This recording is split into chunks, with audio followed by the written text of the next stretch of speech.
what those modifications are going to be. I will have to wait about 72 hours for the bill to lay over before we can vote. But the plan would be, if it's in shape that we can use it, then we'll pass it and approve it on probably Tuesday. It would also allow for the president to have a big, beautiful bill signing on Independence Day, and I certainly hope we can keep that deadline. Senate Majority Leader John Thune says he remains hopeful the Senate can finish up its work on the bill this weekend. This particular bill represents pretty much the totality of, not the totality of, but certainly a big part of President Trump's agenda. And we want to make sure that we deliver, at least on the domestic side of the agenda. And so we're trying to get as much across the finish line as possible. The Senate set to convene about an hour from now at 2 p.m. Eastern Time, and lawmakers expected to take a procedural vote today to begin their debate on the bill, but there is still a long path ahead. More on these stories at townhall.com.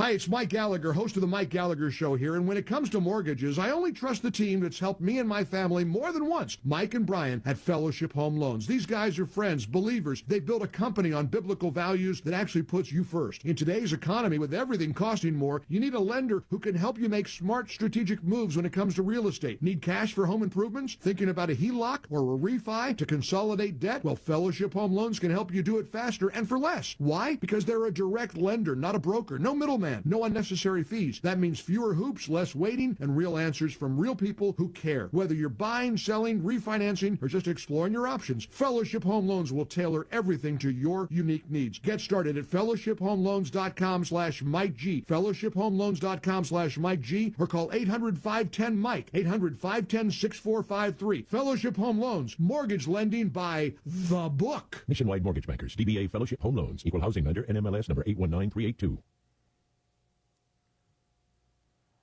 A busy week for space travel. SpaceX launched the first of a scheduled 2 Starlink missions in the pre-dawn hours this morning. Earlier this week, a private space mission to the International Space Station. SpaceX's Falcon rocket blasted off from the Kennedy Space Center early Wednesday, carrying astronauts from the U.S., India, Hungary, and Poland. 1, ignition, and liftoff. Houston company Axiom Space arranged the deal, and India, Poland, and Hungary are sharing the more than $65 million per customer tab. The mission will last 2 weeks. That is Donna Warder, energy advocate. Daniel Turner with Power of the Future says blackouts are becoming more common these days. It's been hot, and I grew up in New York City. It's been hot a lot in New York City in late June, right? It does happen, but these brownouts are more and more common. And he says that's because of the reliance on wind and solar. Breaking news at townhall.com.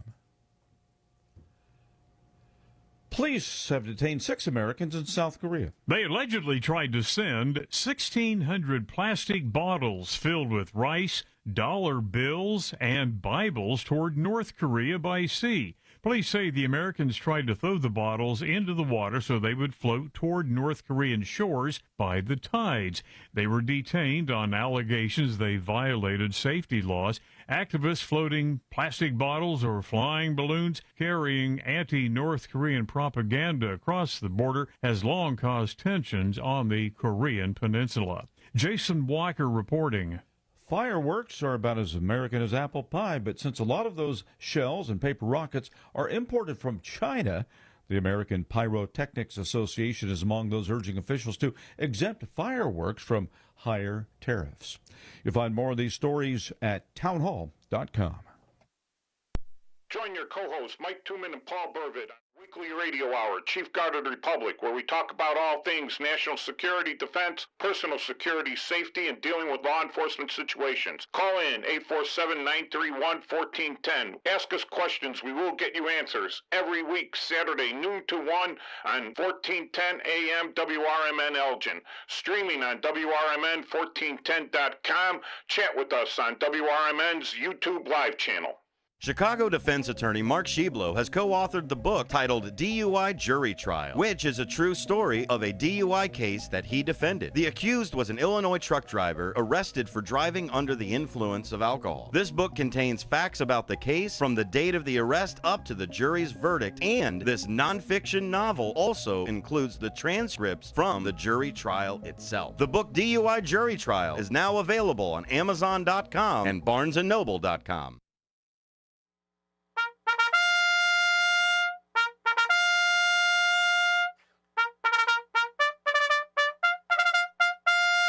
Fix bayonets, comrades. This is the Chief Guard of the Republic radio show with your co-hosts Mike Tuman and Paul Burvid. Every Saturday, noon to 1 on WRMN, 1410 AM, the Fox River Valley Media Network. We're streaming on WRMN1410.com.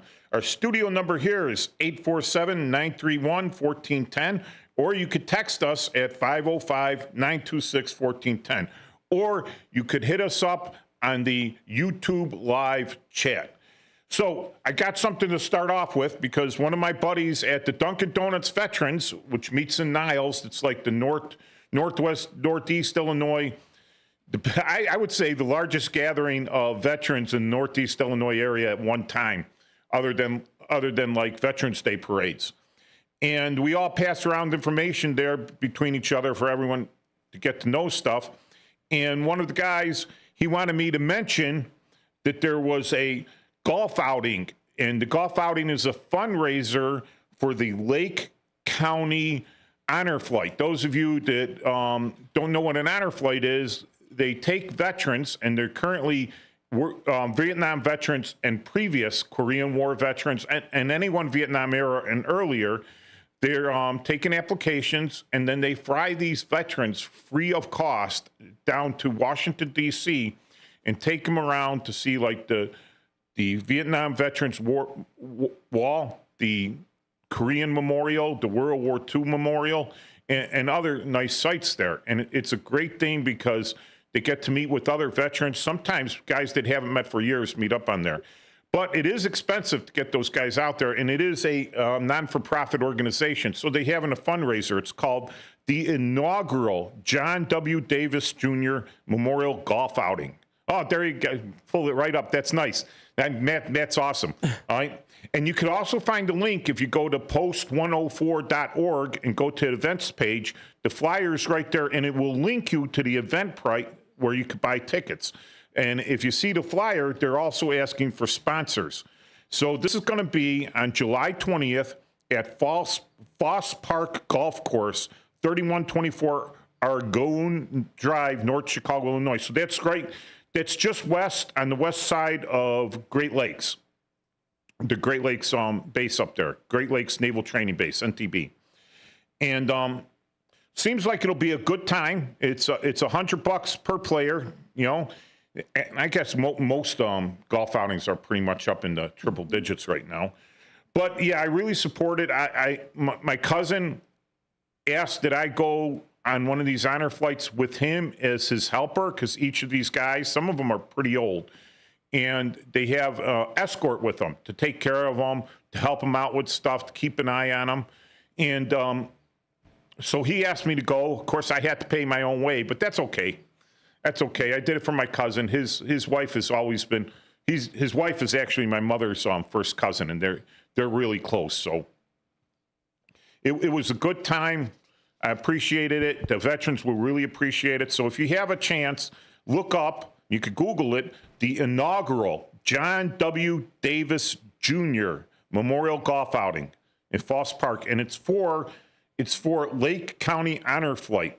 And you could find them at LakeCountyHonorFlight.org. So common spelling, Lake County Honor Flight, all one word, .org. All right, so I got that out of the way. And one more thing. All right, so I guess one of the sponsors now for WRMN, or maybe WRMN sponsoring them, is the Chicago Sports Journal.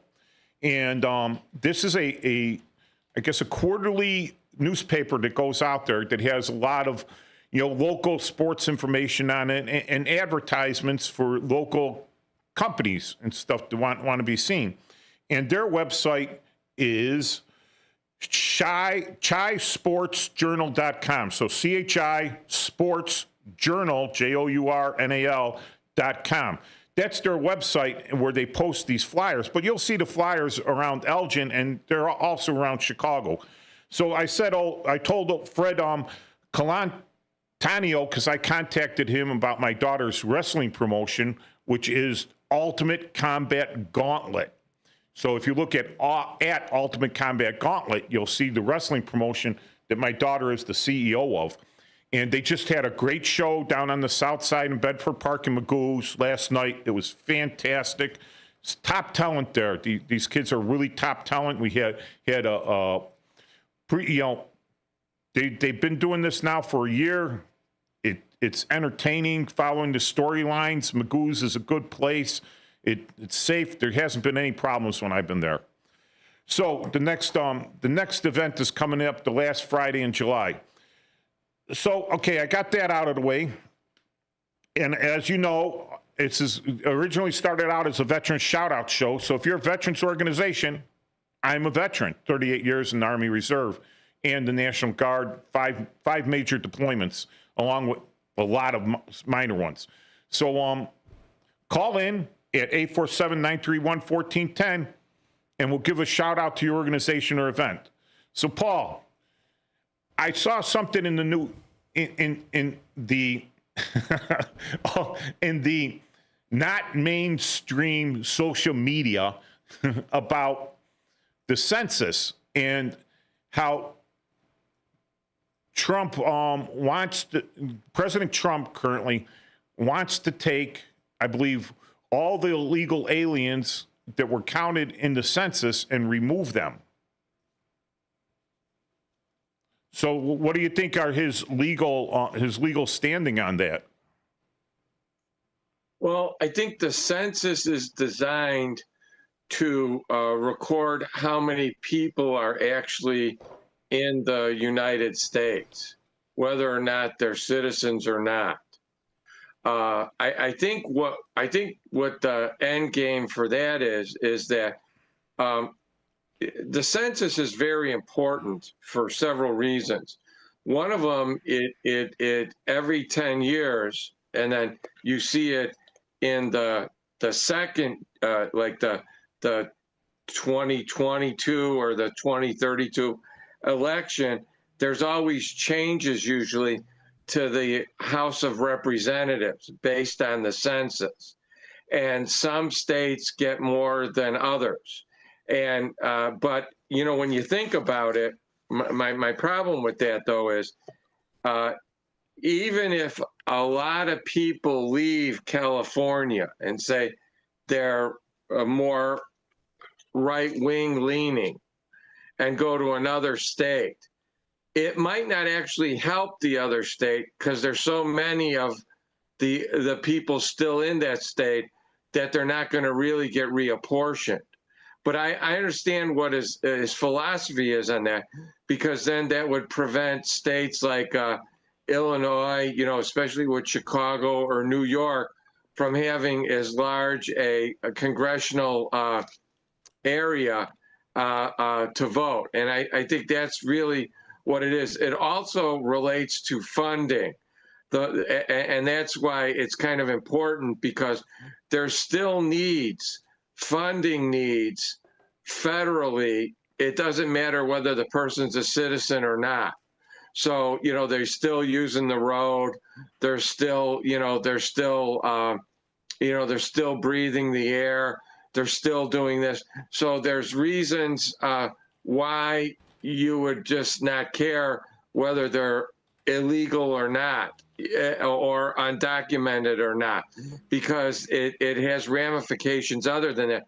But it also relates to that he can give less federal money to those states. So I got a question. I just caught a logical conundrum there. If they fill out the census, are they still undocumented because they just self-documented by doing the census? The better question is, if they filled out the census, are they violating their rights against self-incrimination? Well, they don't ask them if they're illegal. Well, that was on some of the documents. Yeah, then the court said that that had to be removed. Right, but I mean, so but you can prove domicile by that, and if you do that, that's proving that you are here. So that's proving you're here in violation of lawful means. So it might relate to that. So one of the things I see, right, and of course 2032 is going to be the big year, because let's see, 2028 and then 2032. So that's going to be 2 terms away. So you'll have President Trump, then whoever wins the next election. Well, actually, the next election for president will be. You're right. It will be 2032. Yeah, and they usually change the districts and everything around 2031, late in 2031. That's what I looked up. But here's the thing. All right, so right now in California, it's estimated that 6% of the population in California, full 6%, are illegal aliens. Right? And if they took the 6% of that population and deported them all, let's say they got lucky enough and they just were able to deport them all, then you have a considerable drop in the population of California. A considerable drop. And does that bring up, with California having so many less people, is it fair that they continue to have overrepresentation in Congress because they just lost 6% of their population? That's a significant number. They have 52 representatives in Congress right now. So if you take away 6% of that, that's 3 Congress people that they wouldn't have anymore because they lost 6% of their population. Just reducing 52 by 66%. But usually there would have to be, to award it, to take it away, there would have to be an increase somewhere else. Well, by just by ratios, everywhere else would increase automatically by ratio, unless you took 6% of population from the entire country as a whole. But I think some states don't have 6% illegal aliens. Correct. But you'd have to, even if they all went up, okay, you wouldn't have an increase enough to award, especially if it's only 3 spots. Yeah, but that's the more interesting factor. That could be 3 if you throw 3 extra. Let's say they swing to right-leaning states, to Republican-leaning states, right? And you throw those 3 extra congressmen in there in the midterms, right? And now the red-leaning states elect in 3 red congressmen. You got 3 less blue congressmen or women, Congress peeps, Congress peeps, right? You got 3 less on the one side and 3 on the other. That's actually more than a 6% increase on the one side. So you have a cushion there, and you start getting close to the 60% that you need to shut down. No, that filibuster's only in the Senate, right? Right. Okay. I think where you're going to see that happen will be New York and going to Florida and the Carolinas. I think that's where the population increase is going to be. I think you'd see the 3 going there. I think you'd see or maybe 2 more going to Florida and 1 more going to one of the Carolinas. And they'd be taking that number away from New York. So now one of the things that's interesting about our representative system based on population, I don't know how they do it in other countries, the parliamentary or whatever, if it's set in stone, but each state selects, the federal government says, by population, you are entitled to this many districts, congressmen, right? You're entitled to, like California now has 52, all right? So you say you're entitled to 52. Let's say they had 60 before, but now they're only got 52. So now they got to break down their state into 52 as close as equally populous districts as possible. And the census gives them the numbers by blocks, little blocks of territory, what the numbers are in each of those blocks. So as close as possible, the state gets to select how that's apportioned. And they don't say, hey, there's so many right-leaning people and so many left people. They just say how many people they are. But I guarantee you the state knows exactly, or very close, in that little block out of, let's say, 1,000 people, they might say, well, that block has 750 red voters and 250 blue voters. So they either want to take that 750 and stick it next to a block that has 100% blue. I believe it's called gerrymandering. It is. The magic number is 435 for representatives. That's capped at 435.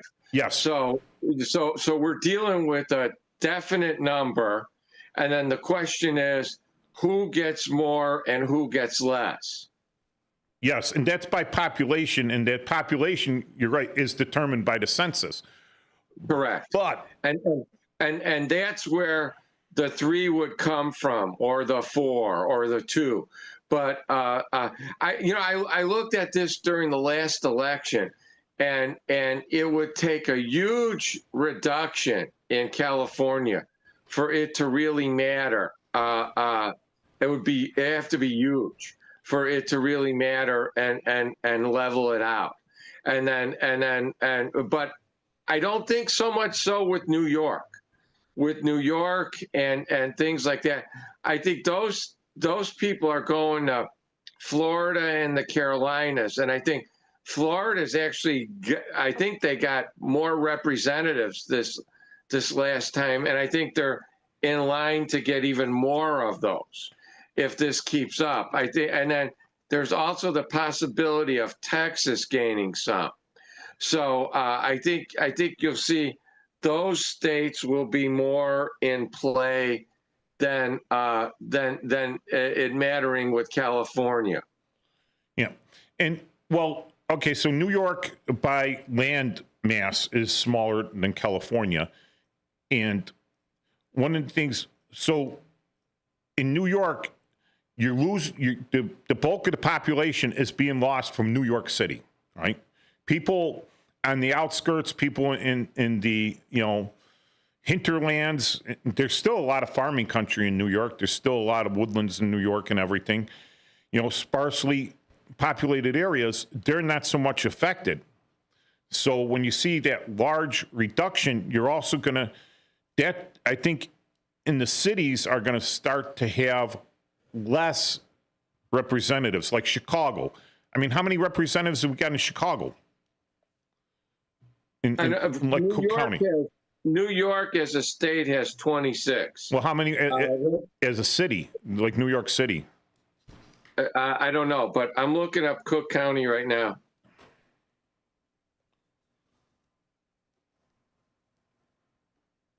So Cook County has the bulk in the state.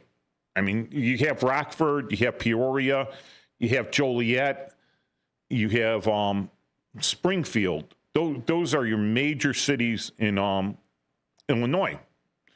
And there's going to be bulkier representation due to the population density.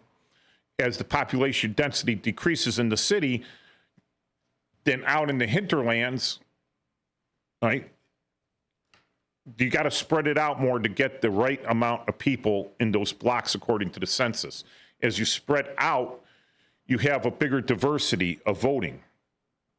A lot of these congressmen the only reason they're in office is because their representative district has never changed. It's been there, and it's a voting block, and they can count on it forever. They hardly even have to run. They hardly have to campaign. It's so long as they don't tick off their own party and have their party primary them out, they're pretty much walk-ins. So that's what I say is that the proportioning of the electoral, the representative districts by the state is a good thing for our republic, because if you did it by the federal government proportioning, then whatever party is really in charge of things at the time, whoever has the more power, they are going to gerrymander the whole country to ensure that they are always in power. It's kind of like the state now. You know, you would think if you went south of 80 in Illinois, you would think you were in the deepest, darkest heart of Dixie. You know, that's like, that. I've been south of 80 quite a few times. And you would think that Illinois would never have anything but a highly conservative governor and everything else. But they get outbalanced by Cook County. They get massively outbalanced by that. And so I'm not trying to be, I'm getting off my political thing. I'm saying here that gerrymandering by the state legislatures is part of our republic, and it's a part that keeps the republic together to ensure that the state has some control, each individual state has some control over the federal government. Well, Illinois has 17 congressmen, and it looks like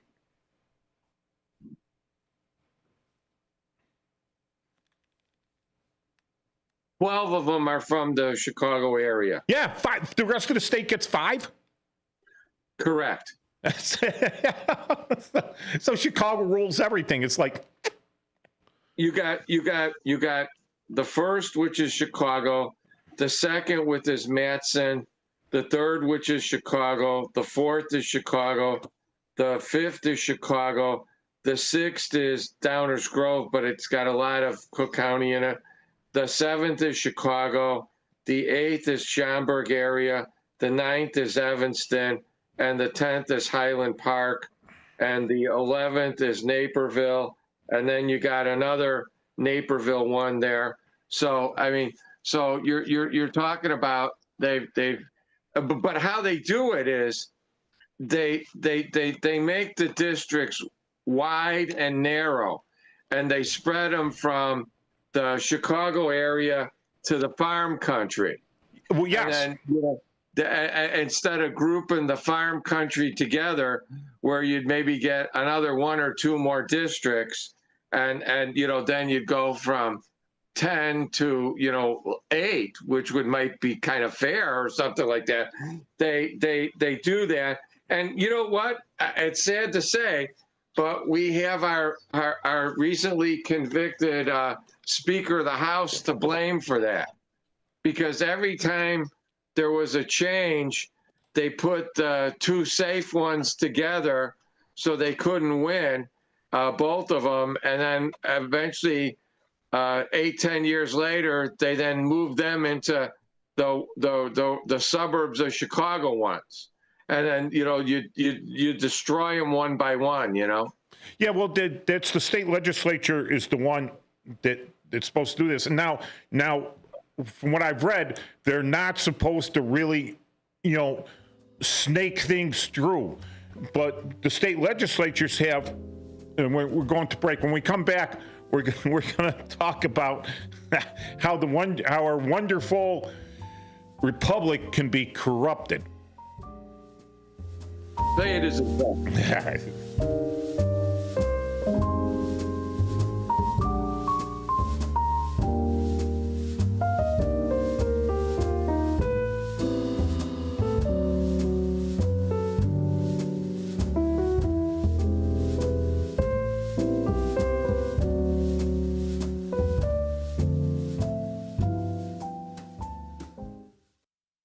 Want to read some action-packed, exciting pulp fiction? Read the works of Michael Tooman, now featuring the international crime thriller, I Married a Bot Madam. Available on Amazon in hardcover, paperback, and Kindle editions. The paperback is also available at other book retailers. Check out Michael Tooman's webpage at Scilink.net. That's Papa, Sierra, Yankee, Lima, India, November, Kilo, dot, November, Echo, Tango. Are you dreaming of a getaway? Want to leave the stress of daily life behind? Whether it's a relaxing cruise or an adventurous land escape, planning the perfect vacation doesn't have to be a hassle. At Cruises International, they specialize in vacation destinations, land and sea, making your dreams come true. Located at 1721 Moon Lake Boulevard in Hoffman Estates. Cruises International isn't just about booking travel. They're your personal concierge, trusted travel advisor, and advocate. Your preferences are unique, and they'll take the time to understand exactly what you're looking for. From personalized service to their global network of specialists, they ensure that your vacation is tailor-made just for you. It's time to plan the vacation of a lifetime. Call 800-255-7447. That's 800-255-7447 today and speak to a cruise and vacation expert. Cruises International. It's time to set sail to your dream destination. Systems run everything. Government, economy, media, justice. They shape your choices, your opportunities, your future. But do they work for you or against you? On Apolitical Talk Show, we break them down, not to destroy, but to understand. Because if you don't see how the system works, you won't see when it's being manipulated or who's benefiting from it. Power belongs to those who know the rules, challenge the loopholes, and demand accountability. That starts with knowledge. That starts here. Join us weekdays from 4 to 6 p.m. as we uncover what's really happening behind the headlines so you can decide for yourself what's fair, what's broken, and what needs to change. Apolitical Talk Show, breaking down the systems to build them up together. Right here, weekdays 4 to 6 on WRMN, the talk of the town. We are AFGE, the American Federation of Government Employees. We represent 700,000 federal and D.C. government workers who are the vital threads of the fabric of American life. We support our nation's military. We take care of our nation's veterans. We protect our nation's borders. We respond to our nation's crises and natural disasters. We provide services to our nation's seniors. The American Federation of Government Employees. We work for America. We are AFGE, the American Federation of Government Employees. We represent 700,000 federal and D.C. government workers who are the vital threads of the fabric of American life. We support our nation's military. We take care of our nation's veterans. We protect our nation's borders. We respond to our nation's crises and natural disasters. We provide services to our nation's seniors. The American Federation of Government Employees. We work for America. Join your co-hosts Mike Tooman and Paul Burvitt on our weekly radio hour, Chief Guard of the Republic, where we talk about all things national security, defense, personal security, safety, and dealing with law enforcement situations. Call in 847-931-1410. Ask us questions. We will get you answers. Every week, Saturday, noon to 1 on 1410 AM WRMN Elgin. Streaming on WRMN1410.com. Chat with us on WRMN's YouTube live channel.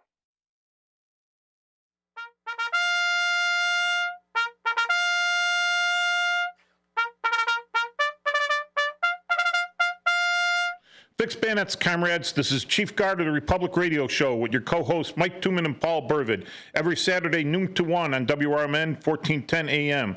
Fox River Valley Media Network. Streaming on WRMN1410.com.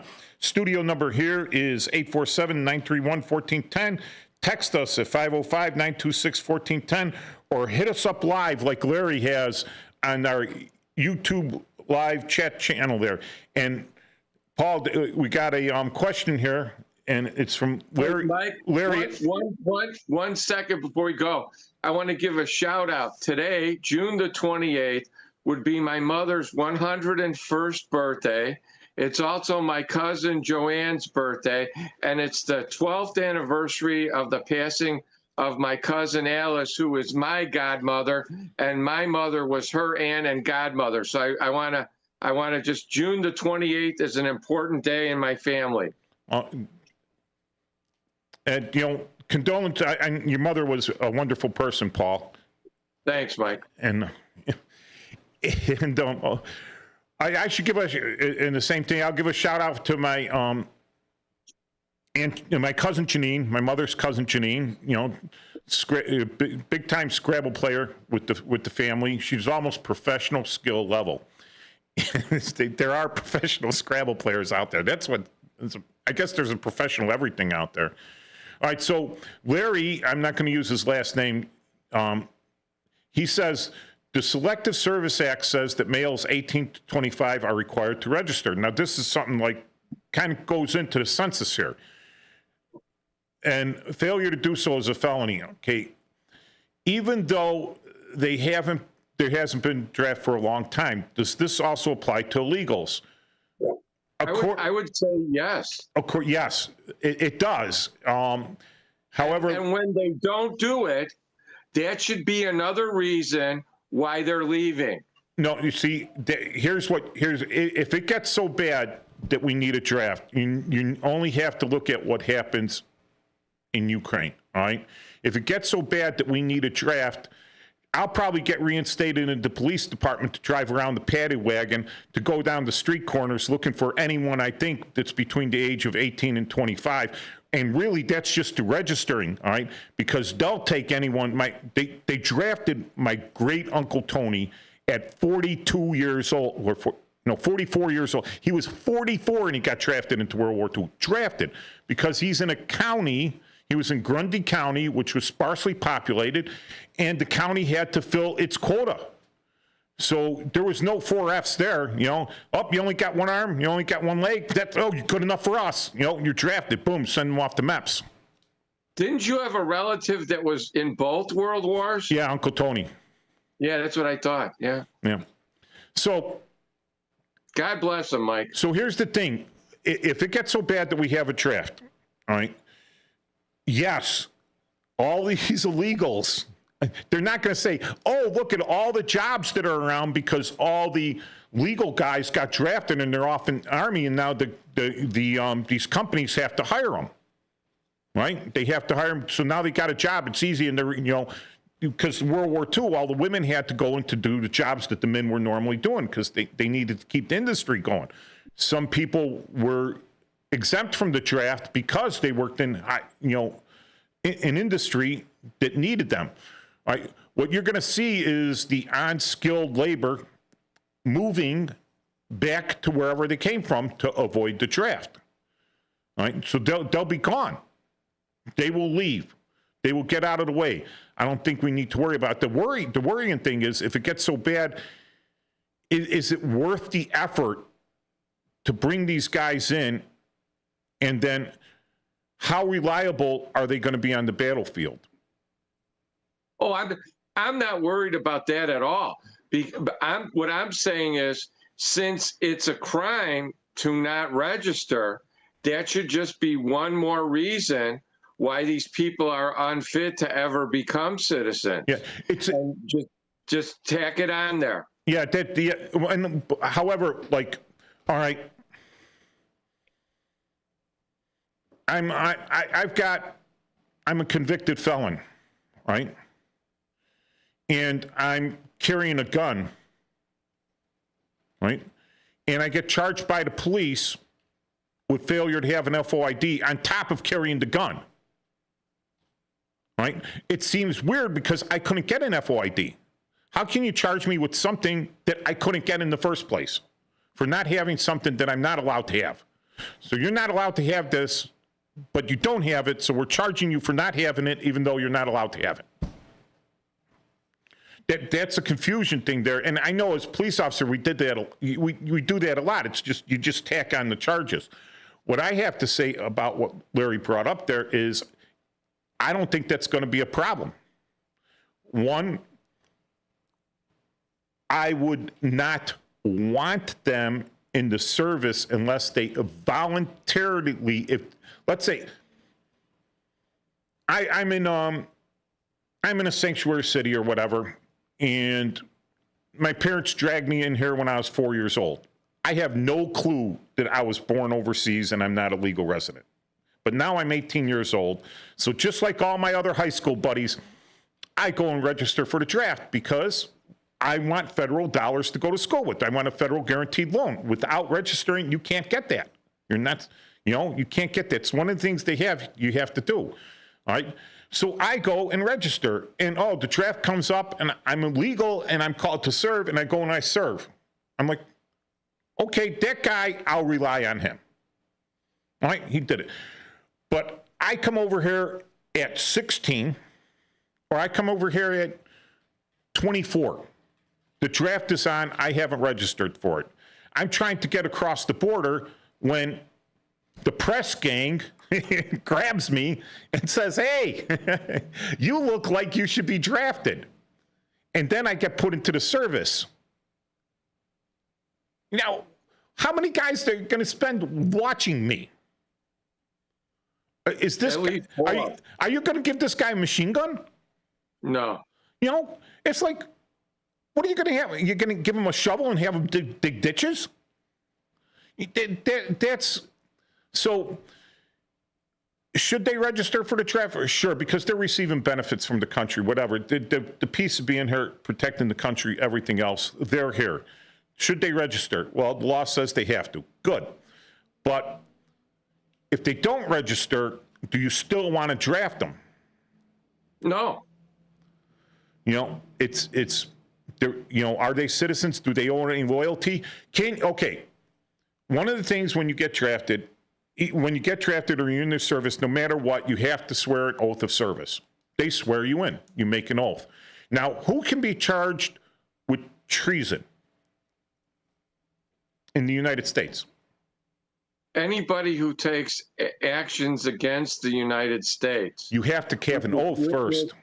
Which is witnessed by two people. Okay.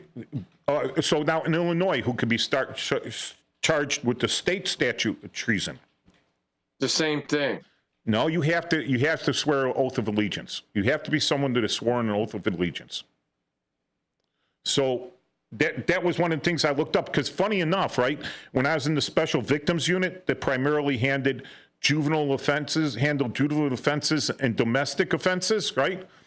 One of the cases that we would handle, if it ever came up, was treason. It was listed there. So I looked up what treason meant. And if I'm in the National Guard, I swear an oath of allegiance, right? A state. I'm into state. If I am a state politician or even the city under the state here, I swear an oath. Those can be charged. If I'm just, Joe Cole walking down the street, I haven't sworn an oath to anyone that they have documented over or to the state. They can't charge me with treason because I haven't sworn the oath to the state. I ain't documented on that. So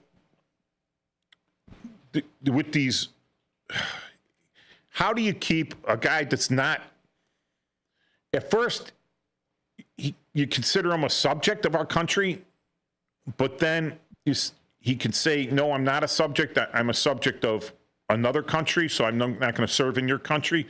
It's weird. And I'm glad you brought up that point, Larry. But, I don't think it's going to be a problem. And it's my belief that if you reinstated the draft, you would get the exact same people you would draft anyways. The same people that volunteer now are the ones that would actually show up for the draft. Everyone else would get some sort of deferment, or they would be 4F, or they wouldn't be considered qualified to be in the service. And there are, you have to have a certain IQ to be in the service. You just can't take a special needs kid because he's 18 and put him in the service.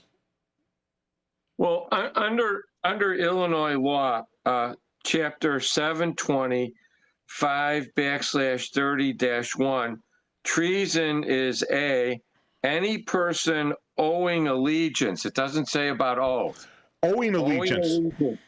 To the state commits treason when he or she knowingly levies war against this state or adheres to the enemies of this state, giving them aid or comfort. So if we had to argue this on the minutia of the words, we have to define any person owing allegiance. Who is a person that owes allegiance, and how do you prove they owe allegiance? Well, the only ones I know that you could prove are the ones that have sworn an oath. Being born into a country, being born somewhere doesn't mean you owe allegiance to anyone. Would you think that, Paul? Yeah, you're probably right on that. Yeah. So, and I probably, I'm not a lawyer. Let me get the here. The information of this show is for informational purposes. I still laugh at that. I got to change it. The information on this show is for informational purposes and should not be construed as legal advice on any subject matter. The views put forward on this show are the opinions of the hosts, Michael Tuman, Paul Bervin, and their guest callers, and not necessarily those of WRMN 1410 AM. So I want to say I'm not a lawyer. I never passed the bar. I never got a Juris Doctorate. I just play one on TV. You know, the guy who all of his clients go to prison. I'm just that bad of a lawyer. First thing I would say is, Your Honor, my client pleads guilty and demands the full repercussions of the law. So under general terms, owing allegiance means to, quote, be loyal and obedient to a person, group, or government. It implies a duty of fidelity and support, often associated with citizenship or membership. In essence, it's the state of being bound by a commitment to a particular entity, whether a nation, a leader, or a cause. Okay, as a natural-born citizen, I've never taken an oath. I've taken an oath in the military, the police department, all other stuff, right? I've taken that oath. But there are many people that have been natural-born citizens that go through their whole life and have never sworn that oath. But when you become naturalized, that's where you have to swear the oath. That's true. But you don't become a naturalized citizen of the state of Illinois. You don't have to actually take an oath. You could just be in a program. You could be a resident alien. You could be a long-term permanent resident. I don't think you actually have to have the oath before we can say it's an allegiance. Well, I'm saying that before you become a citizen. That's true. When you're naturalized, you take the oath. Right. So getting into kind of minutia on that, and we're kind of going back to the census. I was going to say censorship, right? To the census, right? Now, I guess it's $100 fine, right? If you fail to do this, fill out the census, it's $100 fine, right? So that's just a fine. So that's a petty offense by fine only, civil of matter. But lying on the census is a $500 fine. So you're more at risk filling out the census than you are if not. I wonder, let's say if they actually prosecuted someone, if they actually found someone who just got his censor thing in the mail, threw it out. You know, they filmed them doing it. You know, they had a warrant to surveil him, and he gets it in the mail and he just walks it outside to the garbage and tosses it. And the federal marshals come in, swoop him up, right? The Department of Justice says, hey, $100. Do you think they're going to sit him down and force him to fill out that census now? No. What's the point? Well, I got a better one. Say you have 3 or 4 kids and you're the head of the household and you fill out the form and you say there's 6 people living with you. But one of your kids is like a doctoral student in Ann Arbor and they actually got their own census and they said that they were living in Ann Arbor. So you've just counted the person twice. Once in Michigan and once back in his hometown, even though both are true. So he does live in Ann Arbor, but he also lives in Chicago because there's difference between domicile and residence and all that. But so he actually fills out the census twice, not knowing that his father filled it out for him and his form. So, I mean, you're going to have some inaccuracies with that. Yes. So we got a caller online. Who's our caller? Always glad to have a caller. Hello. Hello. Who's calling, please? How you doing? I was a former military recruiter. To elaborate on this a little bit, if you gentlemen would. Please do, sir. Okay. Let me put it like this. Okay. And what caught me was you have to have some sort of intellect to be in the military, which is true. You actually have to take the Armed Forces entrance exam. The ASVAB. and you have to pass that. I believe the passing score was a 31.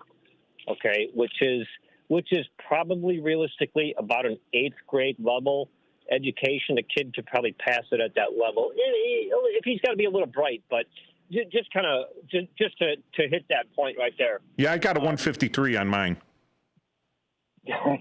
I'm not kidding.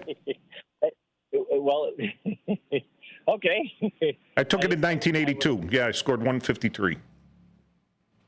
I appreciate that. I was a recruiter for the Marine Corps. Okay. And I would just tell you that the highest score that I recall, I think maybe the ASVAB did actually change. My brother was in the service in the 80s, and it went up to a possible of a 99 currently. Yeah, well, it used to. Well, it was 155 before. That was the highest score. So if you, so I would have been in the 99%. Yeah. Yeah, and basically, really, all that gauges. Well, okay, if I can ask, so you were in the service. You served, sir? Yeah, 38 years, Army Reserve, National Guard, made it up to rank of Chief Warrant Officer 5. Oh, CWO. Hello, Chief. I was a E6 staff with. Nice, Staff Sergeant. Yeah. Yeah. Now, let me ask this. Okay, and you would notice, in your longevity, would have been that the higher score achievements through the ASVAB test just basically gauged your aptitude towards the technical jobs that you could go in there with an idea what you want to do, and they're going to steer you to positions or in the field of what your interest is. They're going to, I know what the recruiters do. They have a list of shortage MOSs. And if they get a guy that checks the boxes for that shortage MOS, they're going to throw him in. No matter what that guy wants to do, they're going to push him into that shortage MOS as much as possible. Okay, well, I'll tell you this. Now, I have witnessed that in the Army. Now, I'm not going to turn this into a urination competition, but yeah. I've taken applicants who've come from the Navy, come from the Army office to my office, and they said, he's going to guarantee me I can be airborne. I can be a Ranger. There's never a guarantee. They just guarantee the chance to go through the school. And what I have to elaborate to them is you're not guaranteed you're going to be that, because you may get up and you may not be able to handle altitude physically. Your body may turn on you. You may not pass the physical rigors of that specific job, to do what you're talking about. Guys come in and I'm going to be a sniper. I want to be a sniper. I just signed a thing. I got a $50,000 signing bonus to be a sniper. And they're misled. They are. Take them by the hand. They are misled. Walk up to the Army recruiter, and I would hit him right in the face with it, and I'd say, "You promised this kid that he's going to be a sniper, and you're promising him a signing bonus if he takes this. Why don't you tell him the real story that you can guarantee he can get an infantry job if he could pass infantry school?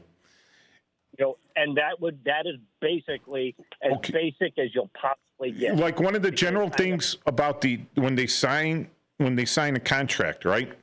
Is like, let's say I sign up and I want to go to the language school, right? And I've been to the language school twice, right? Now that takes some intellect, but not always. Some guys are just language sponges and they can learn it real well. But you can pass the DLAB test, Defense Language Aptitude Battery.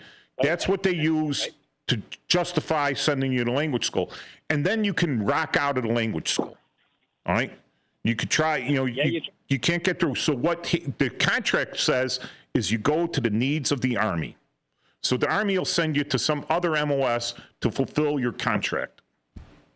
We got three. I would agree with you there, and that is specifically that is the Army's way. Okay? Yes. He was given a contract, so he's going into the logistics field. He walks out of school. He failed school. Now you still got to employ the guy, give him something to do, give him a shovel or something. But they will try to steer him something. They're not going to turn a linguistics kid into a janitor. Well, normally what they did is they made them 98 Charlies, which were crypto analysts. So they didn't need the language, but they still had the clearance, so they're able to do the job because they still had And that's the good things that they would do with that. Now, so I think you would like a book that I wrote. It's a novel. It's called Under Platoon. All right?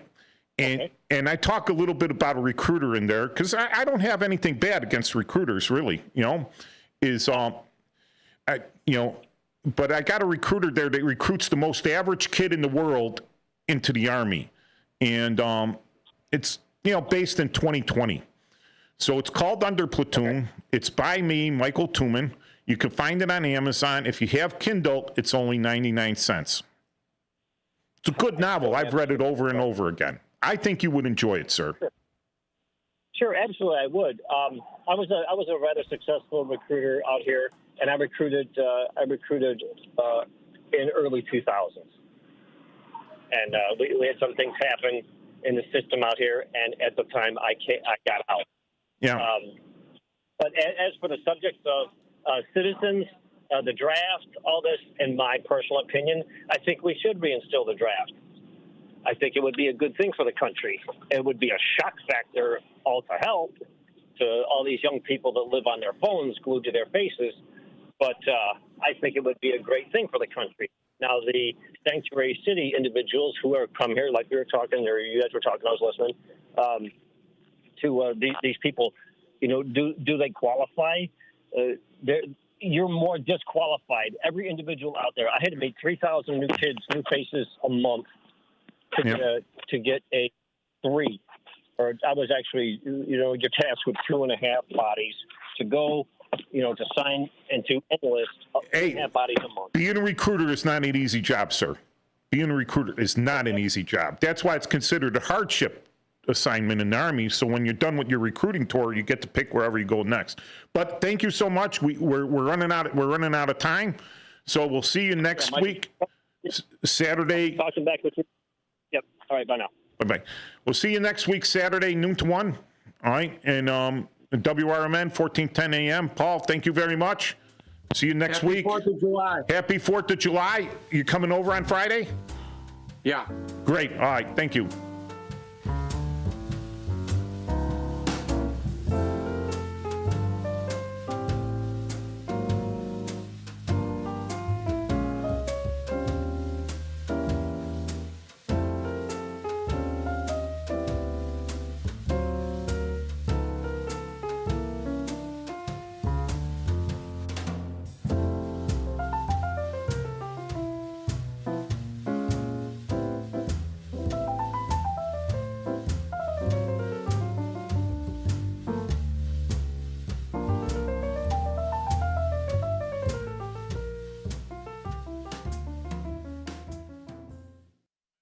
Want to read some action-packed, exciting pulp fiction? Read the works of Michael Tuman, now featuring their international crime thriller, I Married a Bot Madam. Available on Amazon in hardcover, paperback, and Kindle editions. The paperback is also available at other book retailers. Check out Michael Tuman's webpage at scilink.net.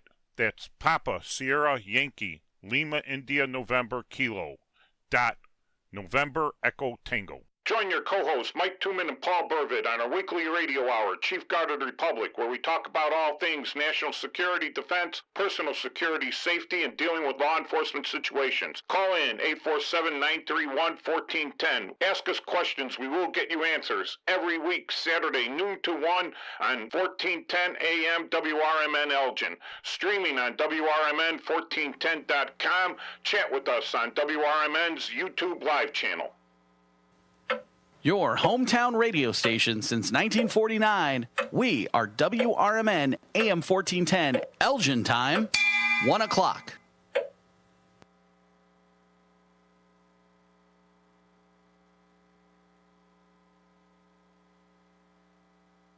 The new home of the Chicago White Sox in the Fox River Valley. You're listening to WRMN 1410 AM, Elgin, Illinois.